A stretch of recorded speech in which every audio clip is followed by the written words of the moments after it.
before he was a two-division UFC champion, before the packed arenas, the highlight reel knockouts, all the clinch and the grab.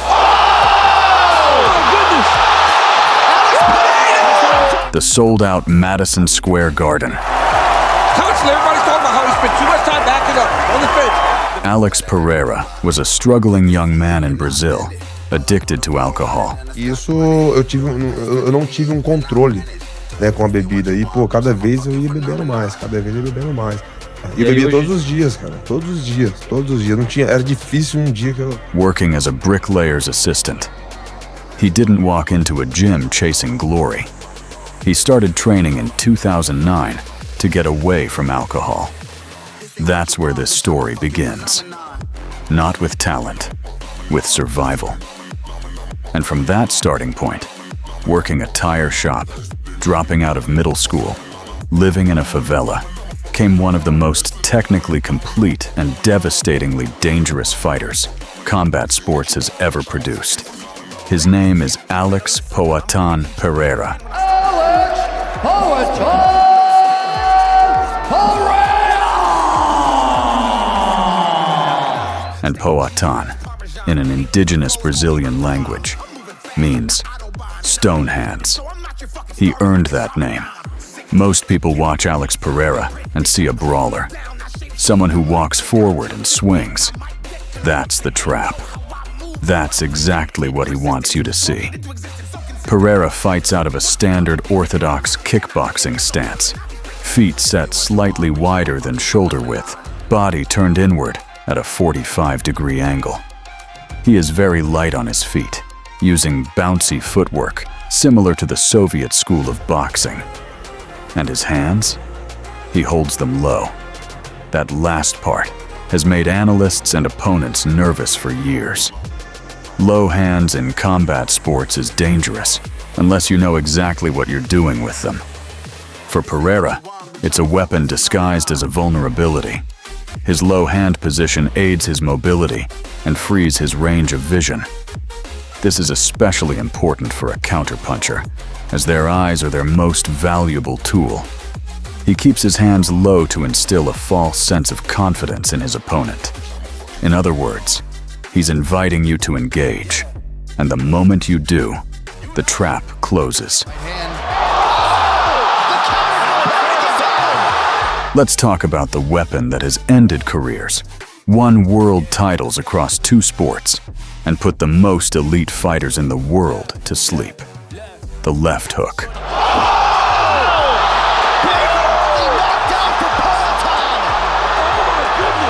Pereira waits until the very last moment to raise his elbow for the lead hook, making it incredibly difficult to see coming. He angles it upward, similar to a shovel hook, which splits his opponent's guard from an unexpected angle.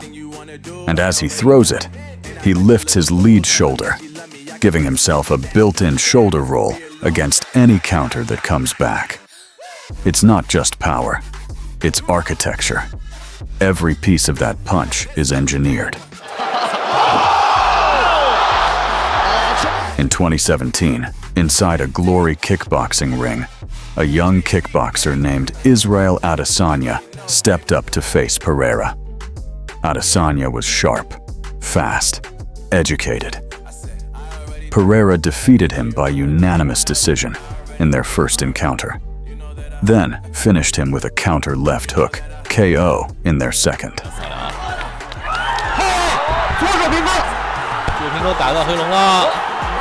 That same punch would follow Adesanya all the way to the UFC. Fast forward to November 2022, Madison Square Garden, UFC 281. Adesanya is now the undisputed UFC middleweight champion, one of the most technically gifted fighters in MMA history. Pereira weathered an early storm from Adesanya, but in the fifth and final round, he landed a brutal left hook that knocked Adesanya out.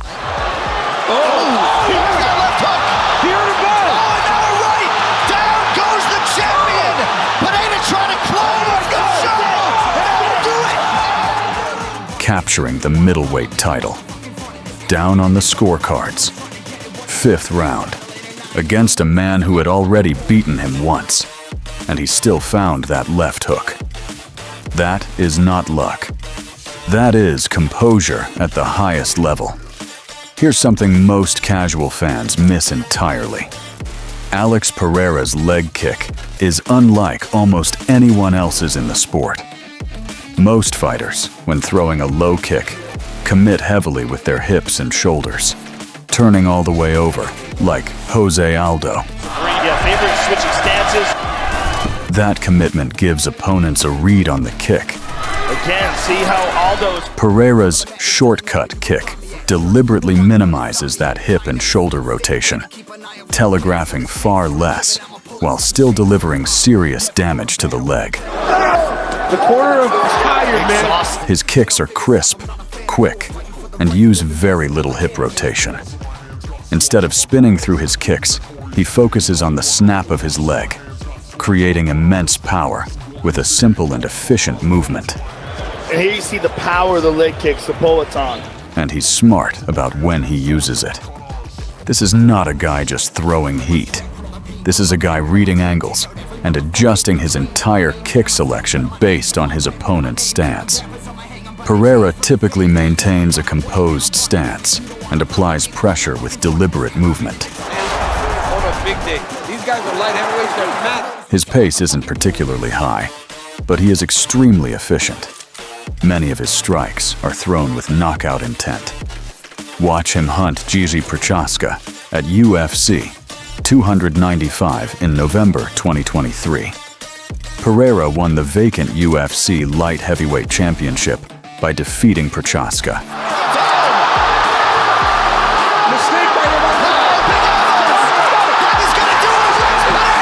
Moving up an entire weight class after losing the middleweight belt and winning a new championship in his very first fight at 205 pounds. Then, at UFC 303, in the rematch with Procházka, Pereira knocked out Jiří Procházka at just 13 seconds of the second round.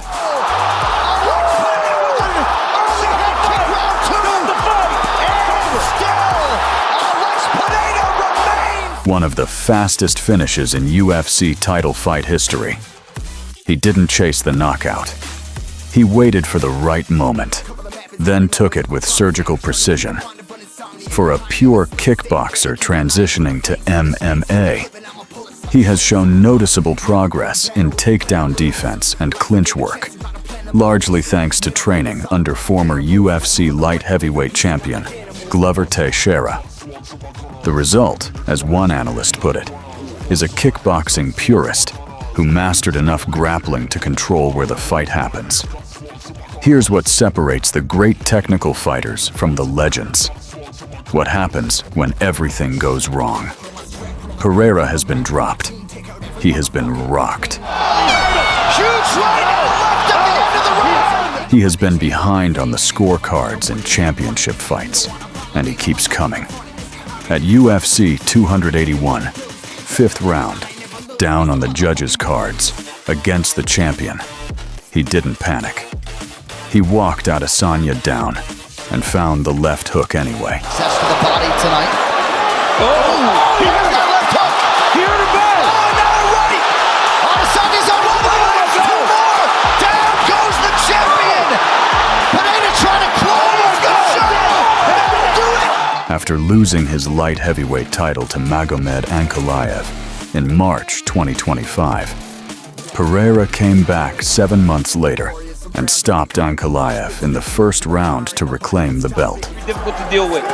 Right hand! Ankalaev covering up! Big crowd strikes from Poatan! Distance! Oh my goodness! Doing it! Earning performance of the night honors. He loses. He adjusts. He comes back harder. Magomed had no chance. There was no way he was going to get out of that. Alex Pereira is the only known fighter to be a two-division world champion in both MMA and kickboxing simultaneously. He is the 9th fighter in UFC history to hold titles in 2 weight classes. A man who started training to survive his own demons, who worked a tire shop, who lost early, lost often, and kept going anyway. The technique is real. The power is real. But the thing that makes Alex Pereira truly special, he never needed perfect circumstances to be dangerous. Just one opening and one left hook. That's Poatan.